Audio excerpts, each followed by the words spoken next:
What a life! What a beautiful, beautiful life. So goes the main theme song of Another Round. The new film, or the film that was released last year, directed by Thomas Vinterberg, starring Mads Mikkelsen, that went into the Cannes Film Festival competition in 2020, despite the coronavirus literally cancelling the whole entire festival back in last year's May. But what we have is essentially a rise and fall story about alcoholism and how it should be treated and how we ought to be careful about this. If anything, it resonates a lot with The Lost Weekend, a Billy Wilder movie that was made back in the 40s, 50s.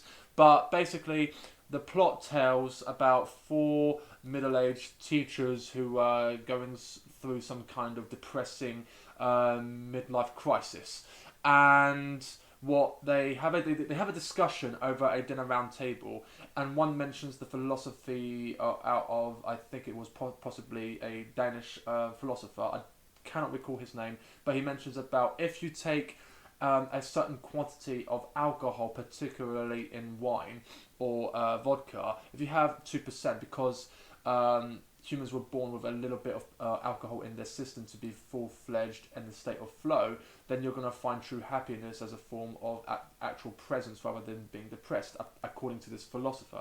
But one of the characters, the more vulnerable characters and the more lonely and lost characters played by Mads Mikkelsen, decides to take this philosophy and experiments with this whole ideology with his other four tutors, and basically takes the shot and drinks 2 glasses of vodka a day, reaching up to at least around about the 1%, I think.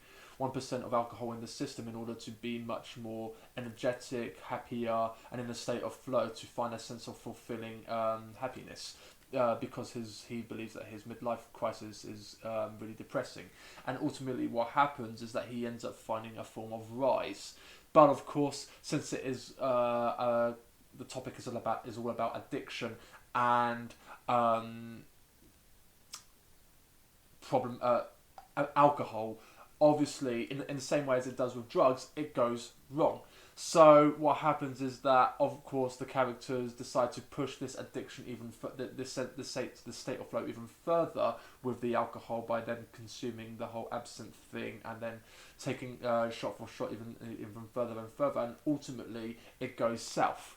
Now, first thing that is absolutely obvious with this movie, since it was from the director of Festen, the terrifically understated movie that Thomas Vinterberg made his name from. Obviously, he also directed The Hunt, also starring Mads Mikkelsen. Of course, Mads Mikkelsen is as ever reliable. He's a terrific actor, and he's pretty much one of the most exciting actors working today, alongside DiCaprio, Joaquin Phoenix, Ryan Gosling, and Vincent Cassel, and Tahar Rahim, and so much more. That is clear and obvious. It's also directed beautifully well. It kind of resembles a little bit like any other Lars von Trier movie.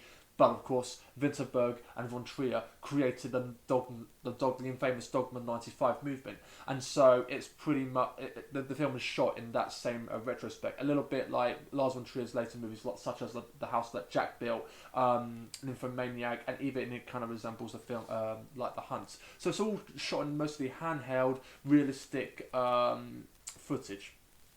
So obviously the performances are great, the direction is obviously great. There's no need to basically nitpick when you are watching a film by auteurs and great actors such in this case. And a lot of the time when you watch a film that is in competition at the Cannes Film Festival, you know at least one thing is for sure: the film is at least going to be made pretty much perfectly, almost perfectly in some retrospect. Most films at Cannes, even though they can be absolutely terrible, at least one thing is for sure: they're always mostly shot well, and this is no exception.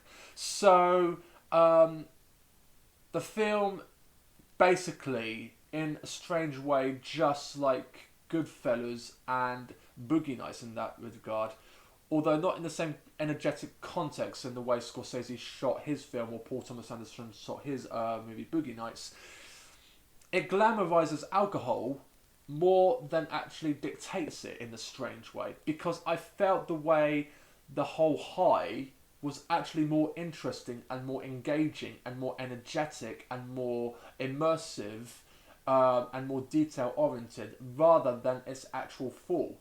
Because the fall of the characters, even though it was clear as daylight what was going to pretty much happen when they consume an excessive amount of alcohol, is that it was obvious that this was going to happen, but it felt somewhat sudden, if that makes sense.